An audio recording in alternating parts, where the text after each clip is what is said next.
Yo, what's going on, snipers, and welcome back to our Montreal Canadiens franchise mode. So in last episode, we signed a couple free agents, mostly depth guys, but we also signed a goaltender in Tyler Parsons, and he's been really killing it so far this season. And somehow at January the 1st, we are 23, 13, and 4, and we're top in our division. Also, the young guys that we drafted in 2 episodes ago, Carson Cunning has been fabulous on defense. Zimmerman's been okay. He's been kind of more of a struggle because he's on that top six pairing that has no chemistry really. And then also Davis Pax, who's been kind of solid for a fourth line kind of guy. So I'm really liking the way this team is growing. And also, we've been getting some really good growth from our prospects, like Ryder, who's in Saskatoon right now. He's up to a 75 overall, so he's more than likely going to be our backup next season already. So this team is going through a pretty quick rebuild, it seems like, I think. So anyways, let's get more of the season simulated, see if we could continue our winning ways in 2027, or are we going to just fall apart? Because I wouldn't mind us not making the playoffs, because like I said, I want a decent pick in the draft. But if this team makes it to the playoffs, I hope we get at least somewhat decently far, because we've been a very good defensive team this year, which is something that's kind of surprising to an extent, because we've had multiple injuries to Brady Shea, who's currently out, and we've also had injuries to some of our guys on the bottom six. So. And now Galvis has been injured, which is not good because that is our depth defenseman. So I think that means going to put in a forward, which is going to be kind of catastrophic, I think, but who knows. But yeah, I'm really liking Carson Cunning out. I don't know if he's the reason why we're playing better or not, because we drafted that guy 26th overall, and he's just been a very good steal so far. So we're kind of struggling a bit to start this off, we're having some OT losses and whatnot. But Galvis is back, which is good. He's only going to be in the lineup for another couple days before we have the return of Brady Shea, which should help us out a lot defensively, because Brady Shea is an absolute monster when he wants to be. Game against Washington is a win. Yeah, we're still getting points this late in the season. It's good. Game against Anaheim, I don't really want to trade for Kamenev. No, thank you. Is lost, so we're kind of still struggling a bit this month more. 26, 16, and 7 still pretty good. There's been a trade, a second and Martinson head to Florida for Dvorak. Interesting. And Brady Shea is back right before this last game of the month against the Philadelphia Flyers, I think it said. So Brady Shea back into the lineup. There you go. And actually, we got 2 games left, one against Buffalo as well.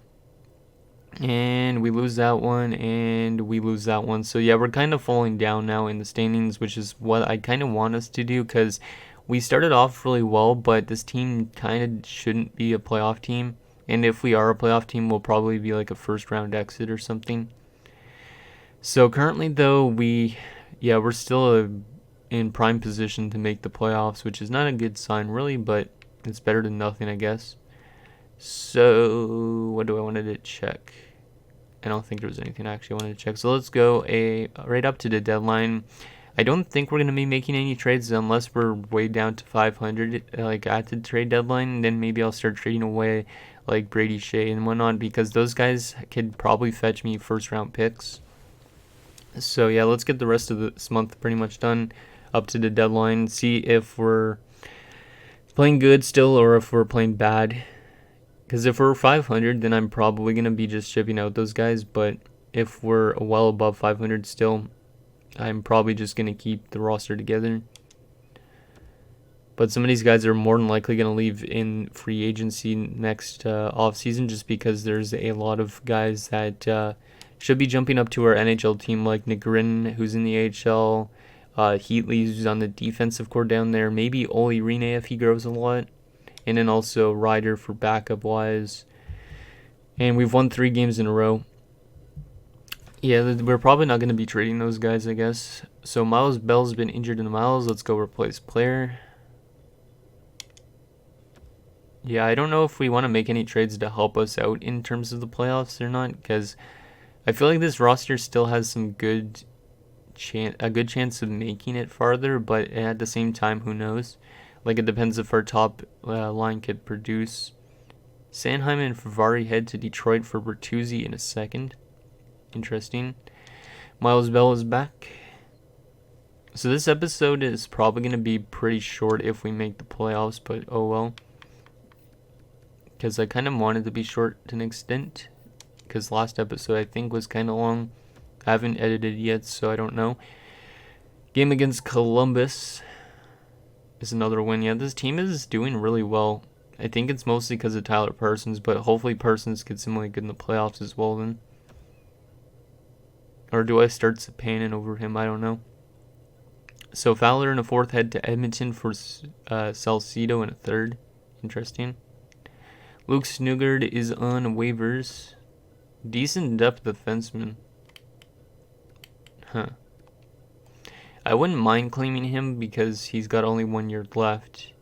And we don't have the greatest defense down there in the AHL. Like, we have some forwards playing defense. So, you know what? We're actually going to do that. Let's claim him. I know it seems really weird claiming Luke Snugard of all people. But I think he's going to play on the AHL defensive core. Because the AHL, like I said, I said in last episode, there's forwards playing on defense, which is not a good thing for a team. So we might as well pick up that guy just for 1 year. And take Tulipov out of the lineup, put in Snugard, just to fix this defense a bit. We still have the top 6, that's 2 forwards, but whatever. Okay, so we are nearly at the trade deadline, and we're probably not going to make any trades unless we want to pick up something to help us out in terms of the playoffs. Game against Pittsburgh is a loss 2-1, so we are 33-21-8. Where does that have us in the standings in terms of the Eastern Conference? Second in our division, and a lot of teams are way below us. Like, the last wildcard spot's 10 points below us. So in order to miss the playoffs, we're probably going to have to lose a lot of games. And our locker room chemistry is growing as well. So, I mean, this team, even though they don't look like a contender, we probably could be a playoff team if we continue to win. So, I'm going to keep the lineup, I think, the exact same. Let's take a look at our forward core again. See, yeah, we're kind of weak in terms of our... I could also move some guys up in the lineup a bit, but I don't really want to screw around with chemistry, because Gunler's been really good, actually, this year. Huh. Interesting. And defense has been probably pretty solid. Yeah, the 2 Carsons are playing really good in terms of plus-minus. The top 6 is a bit worrisome. It's a bit worrisome. And the top pairing has been more offensively minded, but still pretty good. Parsons is still winning games, and Sapanin is kind of struggling a bit. Okay, yeah, I'm probably not going to make any trades. Like, I might as well not. Just, I guess, if this team does crumble in the last 2 months, at least we didn't trade away, like, somebody to get a better player, and it was for no reason. Like, kind of like the Cam Atkinson deal that I did before, where I traded Lehkonen. That eventually didn't do anything for us, and we didn't get farther in the playoffs. So let's go to the start of March, see if we could continue our winning ways after the deadline or not. So Gunler is already in the lineup, and we just won back-to-back games again. Damn, this team is it's really interesting. I like it in a way because we're kind of like the underdogs doing winning games, but at the same time, I'm like, what if the pick in the draft this year is like a franchise player? Like, I don't know what he looks like yet. I haven't looked at his stats and stuff. So JFK has been injured. He's been actually a really good player for us. So yeah, JFK might be the reason as well on the bottom 6. And we're still winning a lot of games. Wow, the Eastern Conference must be really horrible. So Sal Cavallo, the coach of the Caps, has been fired. So JFK is back. Yeah, I think JFK has been doing really good wonders for that 4th line. And then also on the penalty kill. I could even move him up in the lineup, but I don't know if I want to do that. Because I could put Paling as a center, but I think he's fine right there. Game against St. Louis, who's also doing really well. So it's going to be probably 2 late picks for us. So Paling's been injured. Yeah, St. Louis is doing really well this season. So we probably will have 2 late first rounders. Well, actually 2 like 25 plus picks. There's a win over San Jose, and Paling is back. So Santerre Virtanen needs to get out. Yeah, I wasn't expecting this team to be a playoff team, but I mean, as long as we get the opportunity to be one of those underdogs that somehow gets to the finals, that'd be pretty nice. Because I think we are on the right path in terms of prospects. But as I say this, we're losing quite a few games in a row, especially to divisional opponents, which is not good. The game is trying to get us to fall apart, but we already clinched a playoff spot, so yeah, we've already clinched a playoff spot, so that's good. We're going to probably just barely make the playoffs. Hopefully that means we just somehow be the underdog that gets far. Last 4 games of the season, there's a win and a loss, or a loss and a win, and there's another loss, and game against Chicago, and Frost has been injured on the last day of the season with a sore shoulder till April 25th, which is my birthday of 2027. Damn, I'd be 31 years old by then, I think. Yeah. Shit. Let's go replace player. So 43, 30, and 9. Not a bad season. We kind of stumbled a bit at the end. And now we're also without Morgan Frost, which is not good. But we made the playoffs, which is not really what I expected this team to do. 95 points, and Tampa Bay just destroyed the Eastern Conference, it looks like. So let's take a look at our player stats and then the standings, and then we'll take a look at... we'll also take a look at the AHL and the league points and all that, and then we'll see who we're up against in the first round. So let's start off by centers. So Morgan Frost led all centers this year with 58 points. So Kotkaniemi, really bad season for him. Like, that's a really bad season for an 89. I don't know why he didn't play so well. Like, he's a UFA at the end of the season, so I don't know what we do in terms of Jesperi Kotkaniemi. I wouldn't mind bringing him back because he's good overall, but when he gets outplayed by an 84, it's kind of concerning. Suzuki, 44 points, really good season for him. JFK, 39 points in 28 goals. Wow. He went off this year. Because last year he had 30 points last year. This year he puts up 39 points, but 28 goals. Wow. Okay. Paling, 36 points. Paxbu in his first season, 27 points. Not bad. And he also had 71 games played only. And he was only averaging just under 10 minutes of ice time a game. So this guy had a pretty good rookie season. And then Virtanen, as a depth guy, had 13 points.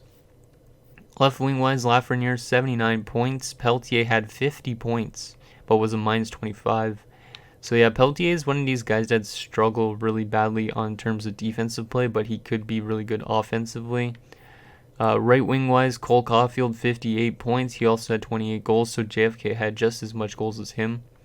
Yolonen, 43 points, which is not really what I was expecting, because the last 2 seasons he's had like 25 points each. But pretty good season for him.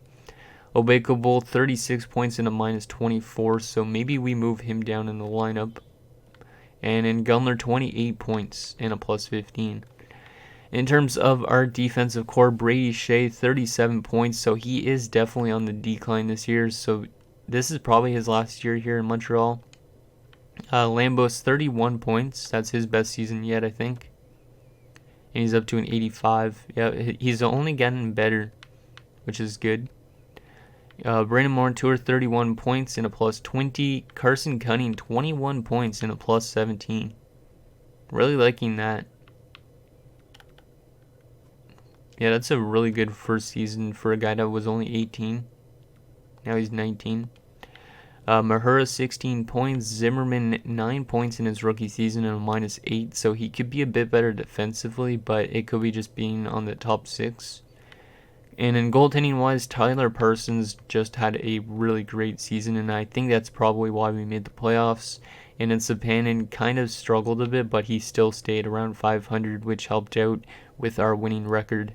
Okay, so let's take a look around the entire league for points, see who led the NHL in points. I'm guessing it's probably going to be either Lander, who's in LA, who's like been insane in terms of goals, or it's going to be Grigorenko, who's a franchise guy in Anaheim. And it's going to be Braden Point. Interesting, with 108 points. Huh. And then Grigorenko, 62 goals, is probably, yep, your best goal scorer. But it's crazy. This guy, Grigorenko, if you look at his stats, this guy's got 168 career goals in 246 games. Like, he is scoring a lot of goals. He's probably going to be a really good player for the Ducks for quite a few years. And then Lander, from his 68 goals last year, puts up 51, but he's got 346 goals already in 560 games. More than likely going to beat Gretzky's record at that pace, unless he retires young. So, points-wise, we said Braden Point led in points. Kind of funny. Plus-minus leader this season was Sam Girard and Nathan MacKinnon, both plus 47. So, Colorado had a really good offense this season. Penalty minutes, who had the most penalty minutes? Tom Wilson, who was dealt actually in the offseason. 62 points and 137 penalty minutes. Jeez. Okay, let's take a look at defensemen for points. So Miro Heiskanen led with 79 points, Quinn Hughes was second with 73, and then Sergachev with 68. Goalie-wise, the best goalie of the season was Philip Grubauer for wins. For shutouts, it was Vasilevsky. For save percentage, it was Ilya Samsonov. And for goals against, it was Philip Grubauer. So I'm thinking it's Grubauer that's going to probably win the Vezina this year. The best rookies, let's take a look at that. So the best rookie this year was Keith Guglielmo from Minnesota, 49 points and a minus 33. Interesting. And then after that was Jonah Frazee and Ken Raffle. Paxbu was actually pretty solid. He was in the top 10 for rookie scoring. Not too bad. And then our defensive prospect in Cunning was up here as well. Okay. So let's take a look at those standings and see how we played in terms of each area. We might have to change up our special teams. I know that for sure. So entire league-wise, Tampa Bay finished first with 59 wins on the year. And we finished actually top 10 in the league. 9th overall. So goals for per game, we still struggled. Yeah, we were really bad offensively, but it improved since the start of the season. Goals against per game, we kind of dropped off in terms of goals against. So we're kind of a team that shouldn't be in the playoffs, but is. Power play improved a bit, but that's still a really bad power play more than likely, and in a really bad penalty kill. 7 shorthanded goals, though, this year. So, I mean, we score shorthanded, but we just don't play defense. Okay, so let's take a look at who we're going up against in the first round. Actually, I wanted to take a look at the AHL quickly, even though the AHL season's not officially done yet. I believe they have like 3 more games. So, in the AHL, Swift had 35 points. He is growing good. Negrin had 34 points. He's probably going to be like a 79 next season, maybe an 80. Olli Rene had 30 points and a 74 overall now, so he's on his way up. Taking him a bit longer than I expected, but oh well. His offensive awareness is an 83 now. Strome, 29 points, another good prospect. Heatley had 28 points. Nice. He should be in the NHL next year, I'm guessing. And then Hillman, another solid prospect, 19 points.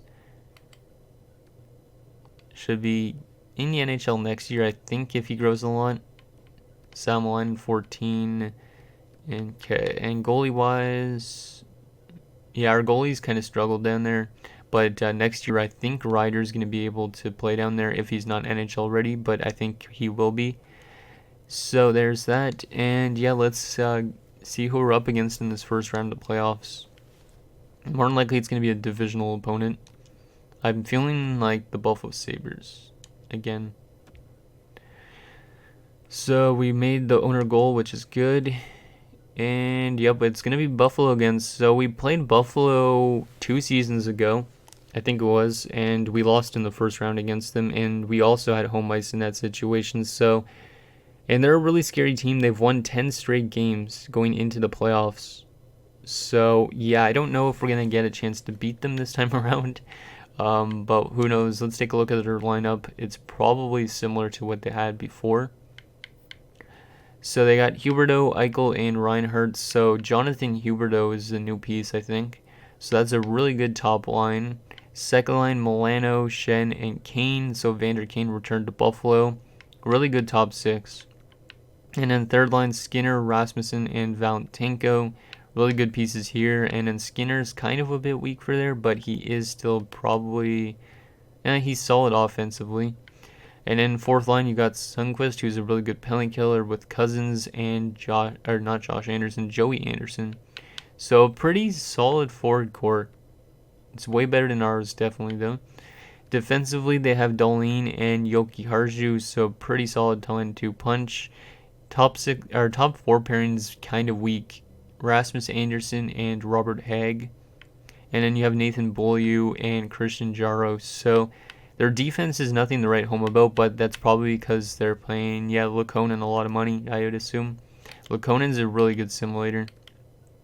Yeah, he's got a good contract too. And then their backup is really weak in Carl Spencer. He had a pretty solid season for his overall. And then scratched-wise, they have Roland McCowan, who I was actually thinking of signing for a depth defenseman before. And they also have Thomas Yurko and Tom Kuhnackel, who we used to have, I think, as depth before, or a fourth liner or something like that. So there is that. Let's take a quick look at the draft class and the progress reports, and then that'll be it for this episode, just because I have not seen the draft class yet. So the first overall pick, we still don't know anything about him, Ahmed McCauley. Looking like a pretty solid player, though.